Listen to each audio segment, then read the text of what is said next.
Abra sua Bíblia comigo lá em Números.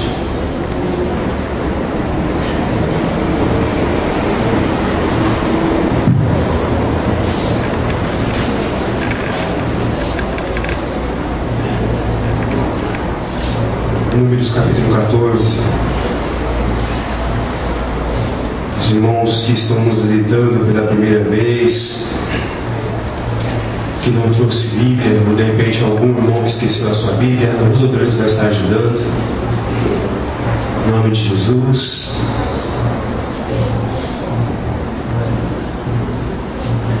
O Velho Testamento. Aleluia, Jeová. Glória a Deus. Deus poderoso.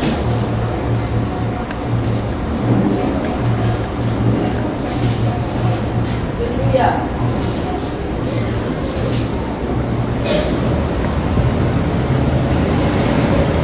Número 14.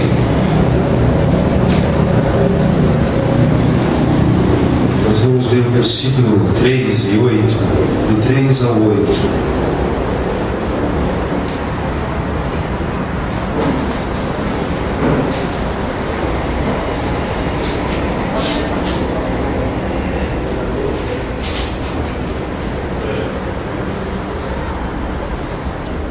Todos acharam?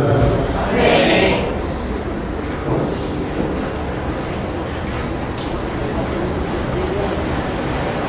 Vamos ler então. Obrigado. No versículo 3 diz: E porque o Senhor nos traz a esta terra para cairmos à espada, e para que nossas mulheres e nossas crianças sejam por presa, não seria melhor voltarmos ao Egito? E dizia uns aos outros: Constituamos um líder e voltemos ao Egito. Então Moisés e Arão caíram sobre o seu rosto perante toda a congregação dos filhos de Israel. E Josué, filho de Nun, e Caleb, filho de Jefoné, dos que espiaram a terra, rasgaram as suas vestes e falaram a toda a congregação dos filhos de Israel, dizendo: A terra pela qual passamos a espiar é terra muito boa. Se o Senhor se agradar de nós, então nos porá nesta terra, e nela dará terra que mana leite e mel. Repita comigo esse versículo de número 8. Se o Senhor se agradar de nós, então nos porá nesta terra, e nela dará terra que mana leite e mel. Amém. Pode sentar, irmãos. Graças a Deus, ontem eu estive na igreja de um amigo e estive ministrando uma palavra lá. Fazia um tempo que estava meio afastado do púlpito pela enfermidade que peguei, mas graças a Deus o Senhor tem dado a vitória. Aleluia. Ainda não estou 100%, mas já dá para falar de Jesus, sentir a presença do Senhor, mesmo doente a gente sente, dá para glorificar o Senhor, dá para voltar a trabalhar devagarzinho. Nesse momento que eu fiquei meio afastado, eu estive analisando algumas coisas, observando, e confesso aos irmãos que andei mergulhando no mar chamado Mar da Aflição. Nesse Mar da Aflição, quando a gente sobe, já tinha falado isso Jesus. E o próprio Spurgeon, mestre dos pregadores, já tinha falado: todo aquele que mergulha no mar da aflição sobe com pérolas raras. Todos nós somos seres humanos. E quando passamos por um momento de analisar situações e temos que tomar posições delicadas, temos medo de tomar tal posições, porque não queremos desagradar ninguém, machucar ninguém. Mas há necessidade de, às vezes na liderança, ter que tomar algumas atitudes, mesmo quando as pessoas não vão nos compreender no começo, mas depois vão começar a entender. Mas o importante de tudo isso, meu irmão, é que nós devemos sempre tirar de tudo isso uma lição boa, e que através dessa lição venha ser bênção para todos nós. Por isso eu quero te dar um conselho. Quando você estiver passando por um momento de enfermidade, por um momento assim que você perdeu alguém muito importante, que você estiver meio preocupado, aflito, não se desespere. Jesus está contigo. E se você for um homem e uma mulher de Deus, você vai tirar de tudo isso, dessa aflição terrível, algo muito bom para a tua vida. Amém? Por isso que não há motivo de ficarmos de cabeça baixa por resto da vida. Por isso que não há motivo de ficarmos tristes por resto da vida. Por isso que não há motivo de ficarmos com o semblante fechado, sabe, viver murmurando e criticando as coisas. Porque nós estamos sempre aprendendo de Cristo. O Espírito Santo está sempre ensinando e está sempre dando a direção. Nós acabamos de ler um texto no Velho Testamento que fala de uma situação que ao mesmo tempo era boa para os filhos de Israel, mas ao mesmo tempo trazia uma preocupação terrível para os homens. Um Deus que prometeu uma terra boa, uma terra próspera,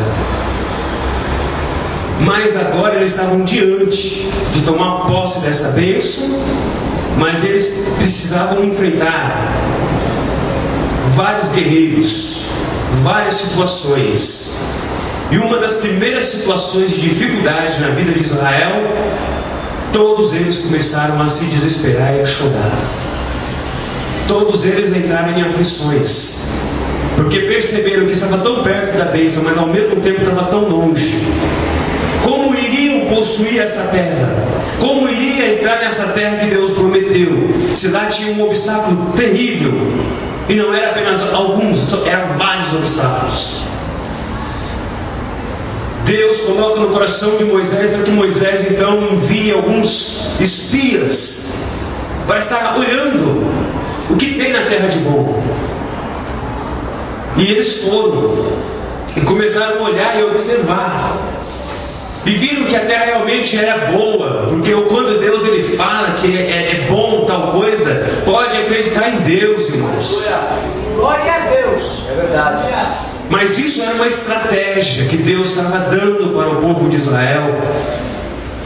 E Moisés, por ser um homem sábio, esperto e de estratégia, ele mandou alguns espias ali estarem vigiando qual seria a melhor forma de entrar na cidade, quem eram os guerreiros daquela cidade.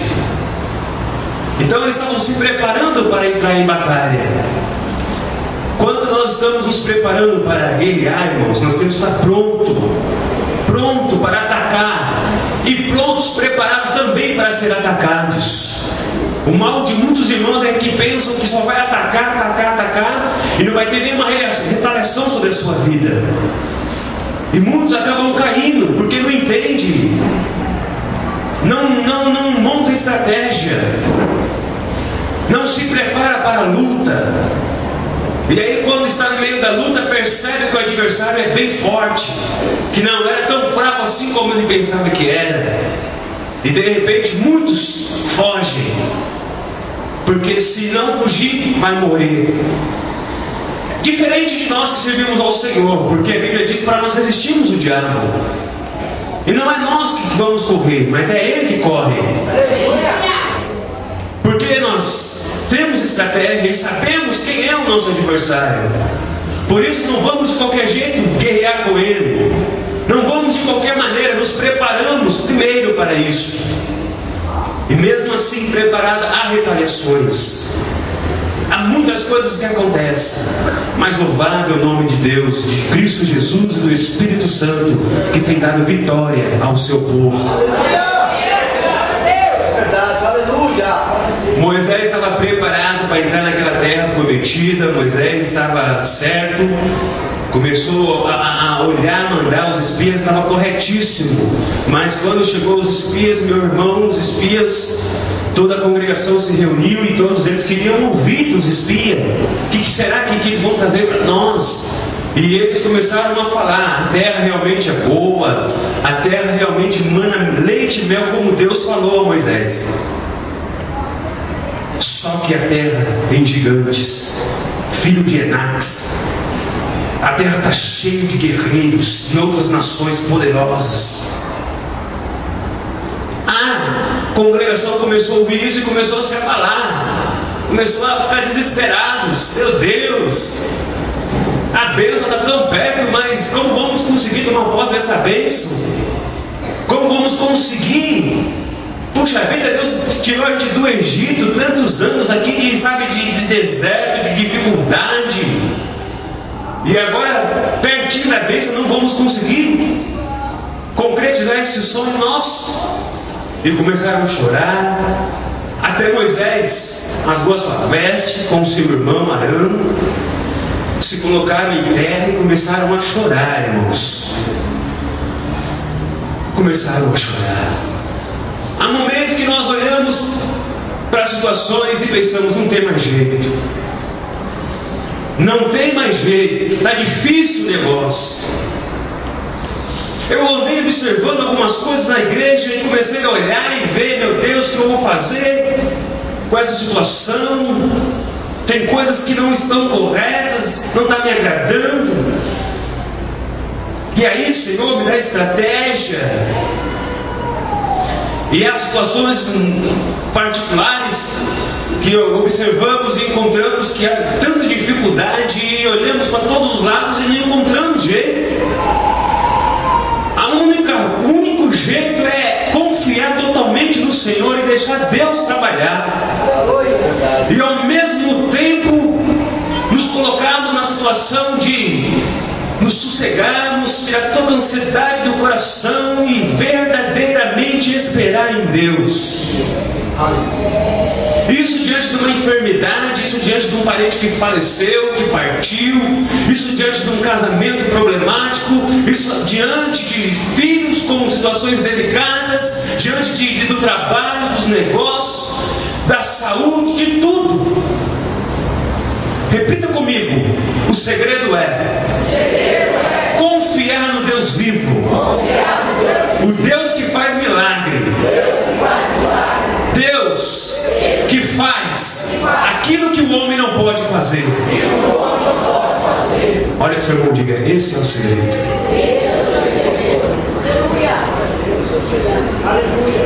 Glória a Deus.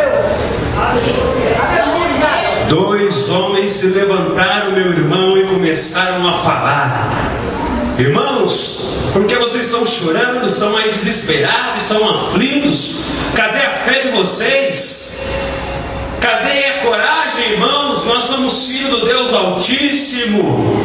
O Senhor nos tirou da terra do Egito, da mão de Faraó. Éramos escravos, padecíamos, éramos obrigados a trabalhar. Quantos dos nossos parentes morreram de tanto trabalhar, não tinha futuro nenhum. Mas nós estamos aqui como homens livres.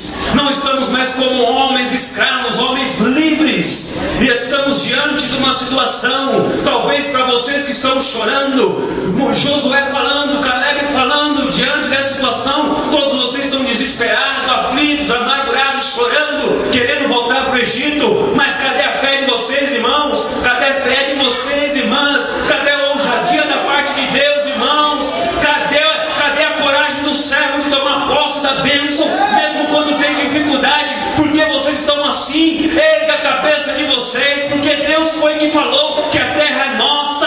Foi Deus que disse: a terra é de vocês e ninguém vai tomar. Toma coragem e vai tomar posse dessa terra.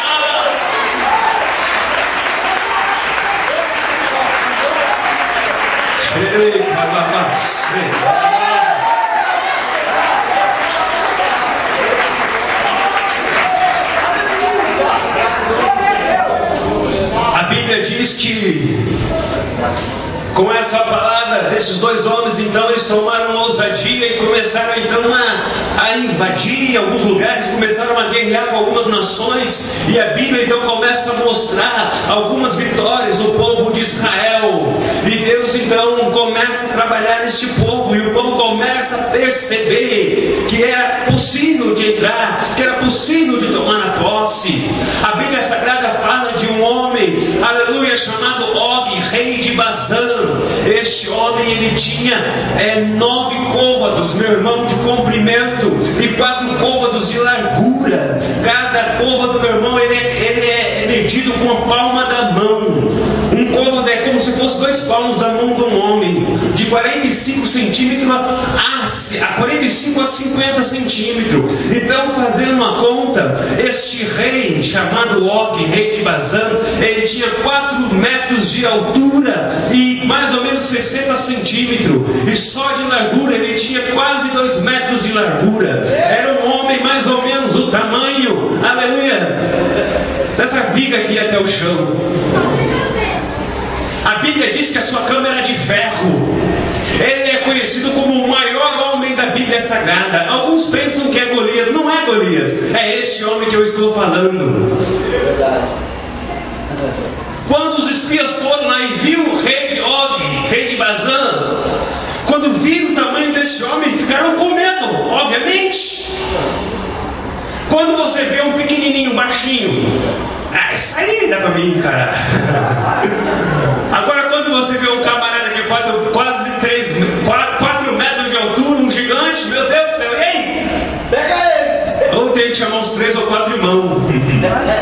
Mas quando é uma nação de gigante, e aí, como que nós vamos destruir isso? Então, lógico, obviamente, os irmãos voltaram e começaram a entregar para a congregação: olha, tem gigante na terra, tem guerreiros poderosos, nós não vamos conseguir. Meu irmão, se eu for olhar para minhas dificuldades, para os meus problemas e dizer: eu não vou conseguir, eu paro de ser um cristão, eu deixo de vir para a igreja, eu deixo de orar, porque não tem mais jeito. Eu sou pessimista, eu sou medroso, eu sou covarde. Mas quando eu começo a colocar no meu coração: não, eu tenho condições, não, eu vou conseguir vencer, eu não estou sozinho, eu estou com Deus vivo, eu vou conseguir, eu vou conseguir, eu vou conseguir. A Bíblia diz: aquele que bate, abre-se, e aquele que busca,